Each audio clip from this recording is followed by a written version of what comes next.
حدیث جب بیان کی جاتی ہے اس میں راوی کو، نیریٹر کو، سند کو بہت اہمیت کی حامل جو ہے وہ چیز رکھی جاتی ہے. حدیث کے لیے سند کا ہونا بہت ضروری ہے. دیکھیں ایک حدیث ہوتی ہے حدیث رسول صلی اللہ علیہ وسلم، اس کے دو حصے ہوتے ہیں. ایک حصہ ہوتا ہے چین آف نیریٹرز کا جس کو سند کہتے ہیں، اور ایک حصہ ہوتا ہے وہ بات جو اللہ کے رسول صلی اللہ علیہ وسلم نے کہی جس کو متن کہتے ہیں. آپ کی احادیث میں سند کا ٹھیک ہونا بہت ضروری ہوتا ہے، لیکن جب آپ سیرت رسول صلی اللہ علیہ وسلم دیکھتے ہیں تو آپ جتنی بھی کتابیں پڑھیں گی، سب سے ٹاپ لیول کتابیں جو سیرت رسول صلی اللہ علیہ وسلم پر لکھی گئیں، عربی میں سیرت ابن ہشام اور سیرت ابن اسحاق، اس کی اردو ٹرانسلیشن اور انگریزی ٹرانسلیشن دونوں موجود ہیں، لیکن یہ اس کی سمری ہے. اٹس ناٹ ڈیٹیلڈ لائک جیسے سیرت ابن ہشام یا سیرت ابن اسحاق آپ کو عربی میں ملتی ہے. سیرت رسول لکھتے ہوئے سند نہیں دیکھی جاتی، تو بعض اوقات آپ کو سیرت میں ایسے واقعات ملتے ہیں جس کے بارے میں ہو سکتا ہے آپ نے ایک واقعہ سیرت کی کتاب میں پڑھا جو آپ کو وہاں لگا کہ یہ واقعہ پیش آیا تھا، اور ہو سکتا ہے آپ احادیث میں پڑھتے ہوئے یہ دیکھیں کہ وہ واقعہ ضعیف کی کیٹیگری میں ہے، وہ چیز جو ہے وہ ویک ہے سند کے ساتھ. این ممکن ہے احادیث کے اندر احتیاط زیادہ رکھی گئی ہے، سیرت لکھتے ہوئے واقعات میں کہیں ضعیف واقعات کو بھی لکھا گیا ہے. یہ جو میں آپ کو ففتھ بلیسنگ بتا رہی ہوں یہ کہیں آپ کو حدیث میں نہیں ملتی، یہ آپ کو سیرت رسول صلی اللہ علیہ وسلم میں ملتی ہے جس کو بہت سے سیرت نگاروں نے مینشن کیا ہے. اس کی پانچویں بلیسنگ یہ ہے کہ سورۃ الرحمن کے بارے میں کہا جاتا ہے کہ قرآن کی ارلی ریویلیشنز میں سورۃ الرحمن وہ سورت ہے جس کو پہلی مرتبہ مکہ میں پبلکلی تلاوت کیا گیا.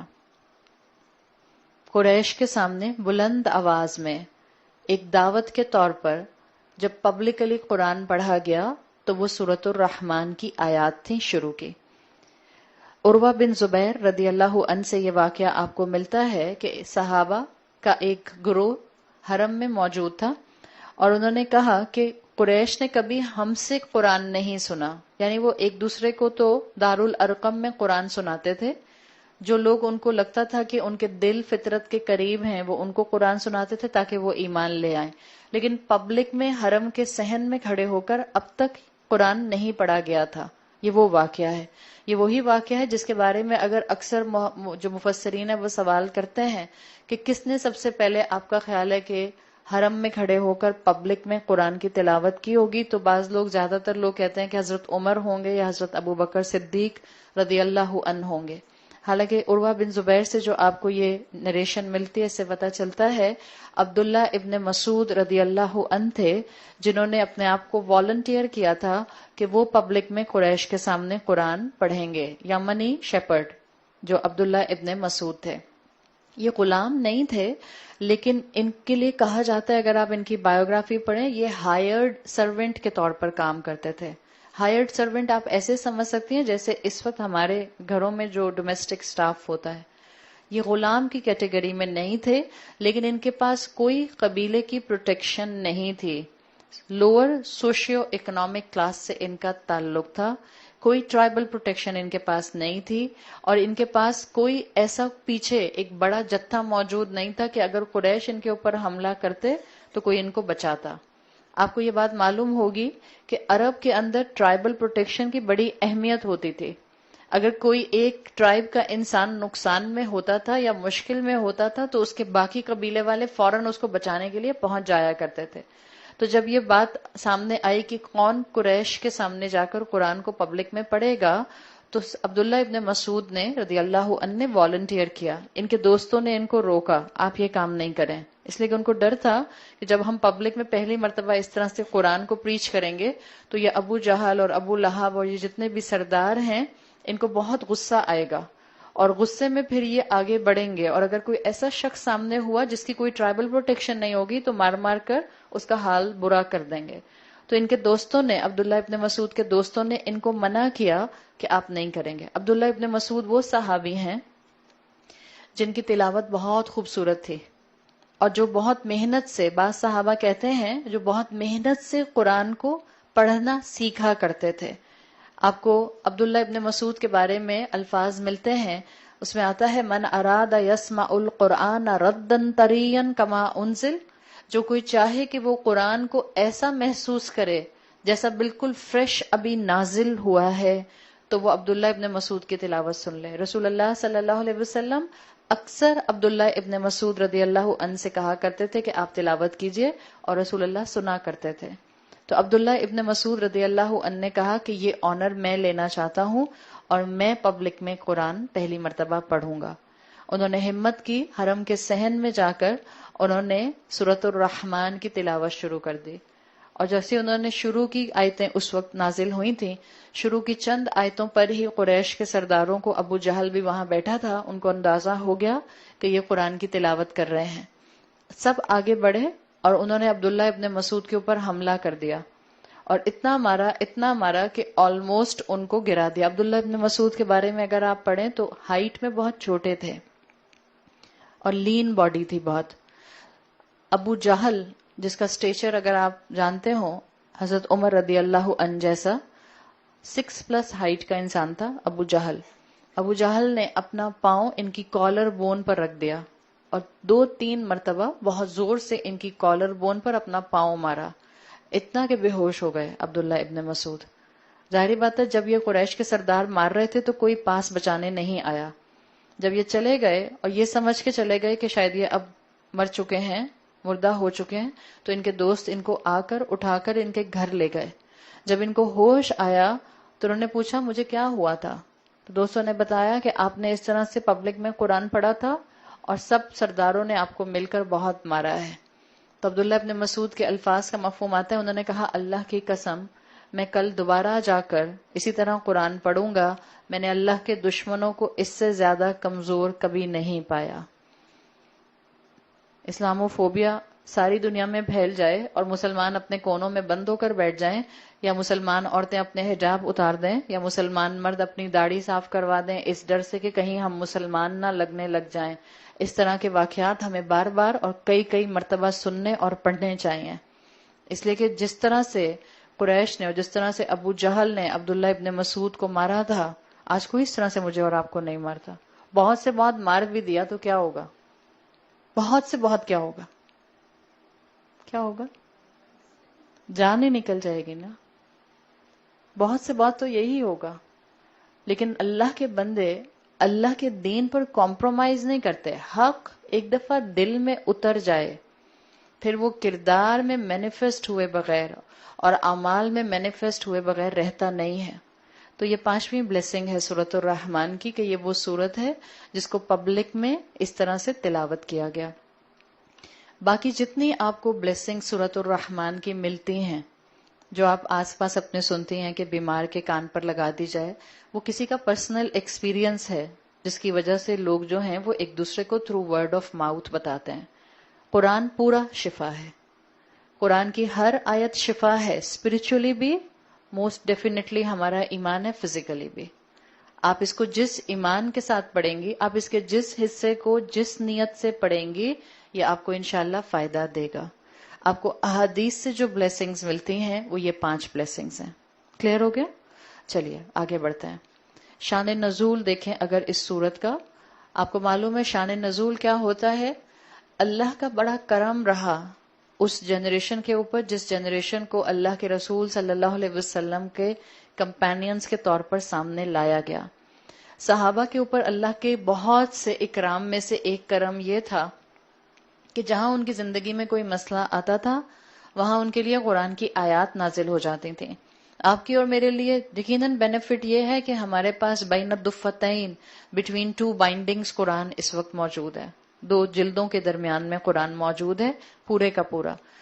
لیکن صحابہ کے پاس 23 سال کے عرصے میں یہ گیدر ہوا ہے، تو ہر صورت کا کوئی نہ کوئی شان نزول آپ کو مفسرین بتاتے ہوئے ملتے ہیں کہ کیا سوالات تھے، کیا مسائل تھے، کیا کرائسس تھے جس کی وجہ سے اس طرح سے اس سورت کو نازل کیا گیا۔ جب آپ سورۃ الرحمن کا شان نزول دیکھتے ہیں تو سورۃ الرحمن کے شان نزول میں کوئی اوتھینٹک واقعہ آپ کو سیرت میں نہیں ملتا۔ مفسرین نے 2 ریزنز اپنی تفسیر میں مینشن کی ہیں، اور وہ دو ریزن ان کا ہائپوتھیسس ہے، اس لیے کہ وہ جس وقت یہ صورت نازل ہوئی اس کے آس پاس کے حالات کو ذہن میں رکھ کے انہوں نے یہ دو اینگلز بتائے ہیں۔ ایک شان نزول کا جو ان کا خیال ہے مفسرین کا، میجورٹی مفسرین کا خیال ہے کہ کیوں سورہ رحمان نازل کی گئی ہوگی، ان کا کہنا ہے کہ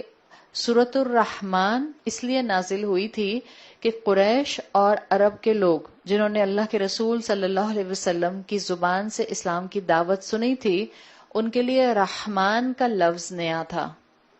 الہ کے لفظ کو جانتے تھے لیکن رحمان کا لفظ ان کے لیے نیا تھا، تو وہ پوچھا کرتے تھے کہ یہ الرحمن کیا ہے، یا تھا بھول چکے تھے، اس لیے کہ جب ہم پیچھے جائیں گے مسلمانوں کی ہسٹری میں تو ہم یہ ضرور جانتے ہیں کہ بسم اللہ الرحمن الرحیم بہت پرانا قدیم کلمہ ہے، سلیمان علیہ السلام کے دور میں بھی موجود تھا، لیکن قریش کا مسئلہ یہ تھا کہ قریش بہت سی تعلیمات کو بھول چکے تھے، بالکل جیسے حج کا طریقہ بھول چکے تھے، بالکل جیسے خانہ کعبہ کو پاک کیسے رکھنا ہے وہ طریقہ بھول چکے تھے، تو یہ رحمان کی بھی بہت سی صفات یقیناً جو ان کے پاس ان کے آباء و اجداد میں ابراہیم علیہ السلام تک موجود تھیں یہ بھول چکے تھے۔ تو ایک ہائپوتھیسس کر کے بات یہ کہی جاتی ہے شان نزول کے پوائنٹ آف ویو سے کہ سورہ رحمان نازل کی گئی تاکہ قریش کو بتایا جائے کہ جو وہ سوال کرتے تھے کہ رحمان کون ہے، تو پوری سورت رحمان کی شرح ہے، شرح ایکسپلینیشن ہے، پوری سورت اللہ کا تعارف ہے،